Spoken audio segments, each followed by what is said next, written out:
Hello, everybody, and welcome back. Today, we're going to be talking about one of the giants of racing. At least it was in the early to mid 2000s, that being the Burnout series. For most of this video, I'm going to be using footage from Burnout Paradise, and it's a multi layered reason. While I feel like in my earlier perspectives, it wasn't as good as its predecessors, I've come to love it. Burnout as a series definitely thrives on the chaos. You have to drive destructively, taking out other racers with modes like road rage, you have traffic check, you have all these different races and even standard races where you can take out other racers. And there's even a mode called crash mode. And in Paradise, they had seemed to remove quite a few things that what I felt made burnout, but then added different things to make it its own experience. While not a bad thing, I feel like that's also the reason why I didn't love it as much initially. It took a lot of time for me to grow to love it because of that. And while it did take some things away because it had to, the game initially released in 2008, and around that time, racing games were taking a turn for a different style. It was more open world, it was a lot more exploration, and Burnout tapped into it. And at the time, I didn't appreciate it when I should have, because there is a lot of different things you can do, like smashing billboards. You can find different shortcuts. It's not so cut and dry as far as how to race in races, which I think also helps take away from it too. I mean, if you played Burnout 3, or well, even 1, 2, 3, and Revenge, even Dominator, I think that the coolest thing about it was exploring the whole world, because you wouldn't be locked into an overworld. You would be just racing different races, a multitude of races across the world. And I think that's what made it special. That's what made it Burnout, because it was like a whole world destruction series, like how Tony Hawk's Underground 2 coined that, world destruction tour. That's what it felt like, but for racing. But in this game, since there's an overworld, you're kind of locked to it. So I feel like they did what they could, and they also made it as sprawling as they could. But for me, it just didn't feel the same. Now, here's where it gets interesting from my perspective. I do think it deserves a sequel. I mean, like I said, Paradise came out in 2008, and they had some game called Burnout Crash, where it was just Crash style gameplay, and that's nice, but let's just put it all together. Let's put it all together into one game and make the sequel. At the same time, I can understand why that wouldn't happen. The market was so flooded with that style of gameplay, as far as the destruction type with Wreckfest, Flat Out, and a bunch of other games adopting that style, that it would be difficult.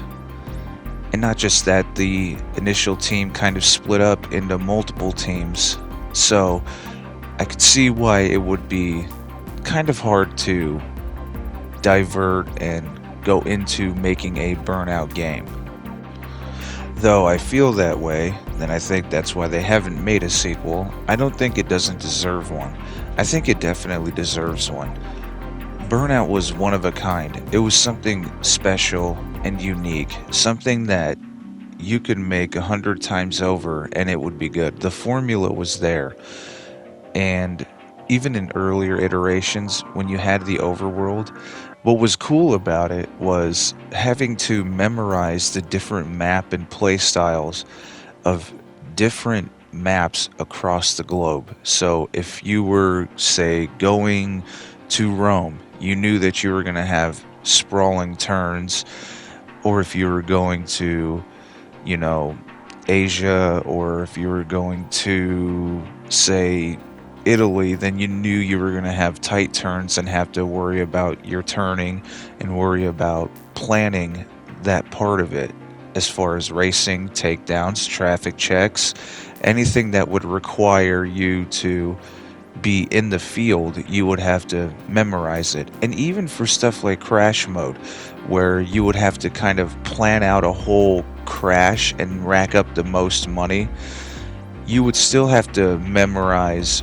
where exactly to crash out, I guess, and where you could make the most money, as far as from other people wrecking.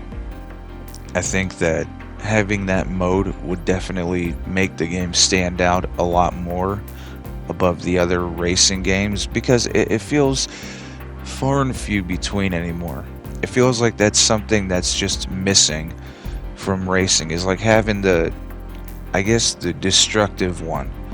We have straight line racing games, we have arcade racing games, we have off-road racing games and everything else, but the one thing that's really missing from the market is destruction.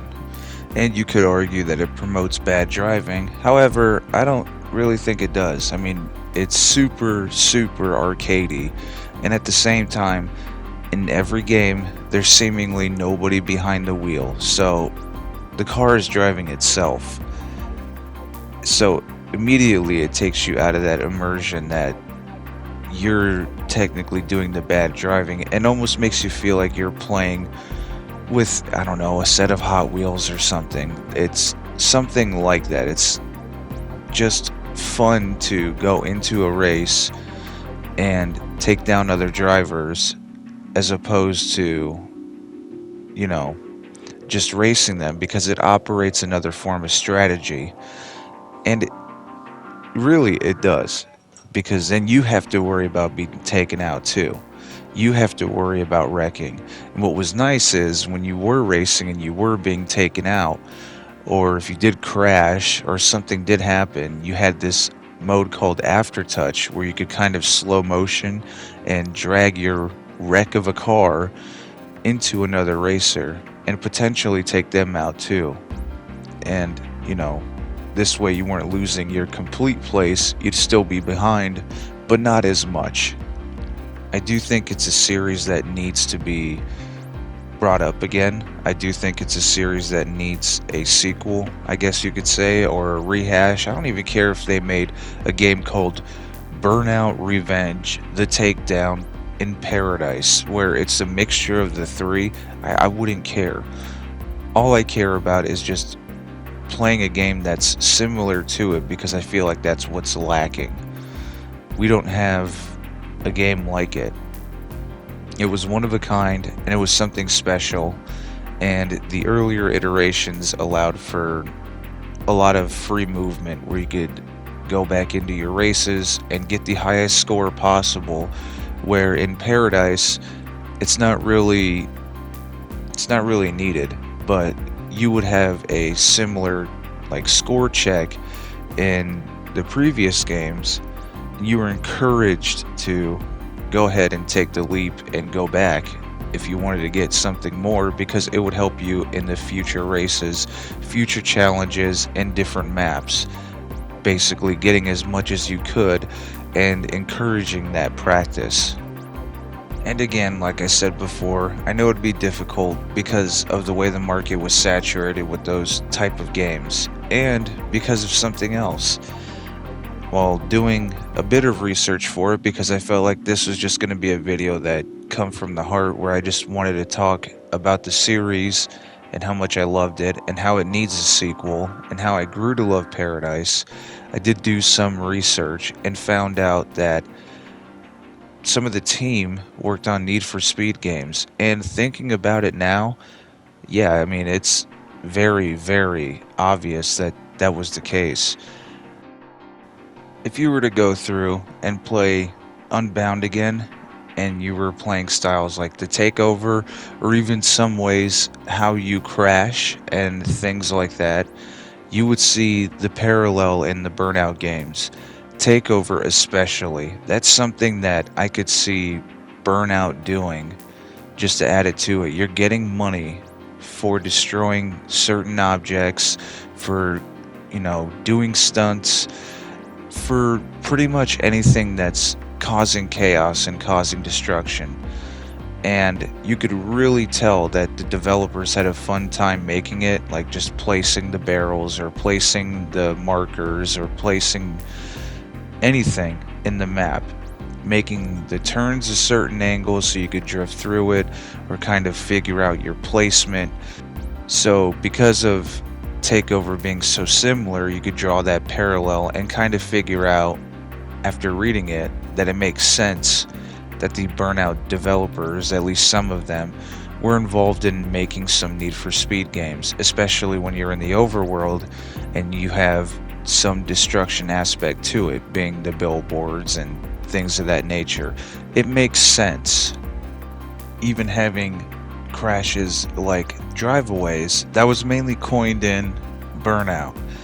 And Burnout is the only game that I feel can be Burnout to the full extent. We need a sequel. I mean, it's been, 17 years? Where the hell is our Burnout sequel? I'm gonna say 17 on the basis that Paradise is the last game, not that Burnout crash, because this was the last game that was popularized. This was the last of the generation. So you could argue that technically this was the last game that was released. But I think it's time for a new one. I mean, if Duke Nukem could take a 20-year slumber before releasing Duke Nukem Forever, then why can't we get a new Burnout game? It's only right. It's only fair. So, I guess that's my rant. I do love the series. I love the fun factor that it carries. I love the fact that you could, find your shortcuts, or that the game promotes such wild driving and it actually benefits you to drive that wild. So I think it's something that's lacking. We need a new Burnout game, guys. And that's it. There's no ifs, ands, or buts. We need a new Burnout game. And I guess with that, everybody, this video is going to be donezo, because I can't sit here and just keep saying over and over again how we needed a sequel or how much I love this game. But what I can say is that either way, whichever racing game you play, that I hope you enjoy it. I hope there's a lot of enjoyment that comes out of it. I know that playing the newer Need for Speed games are trying to recapture that Underground and Underground 2 energy, where things just were on top of the world. But as we talked about in the Def Jam video, that would be hard to do in a practical sense, so they kind of have to develop a new style that works for everybody.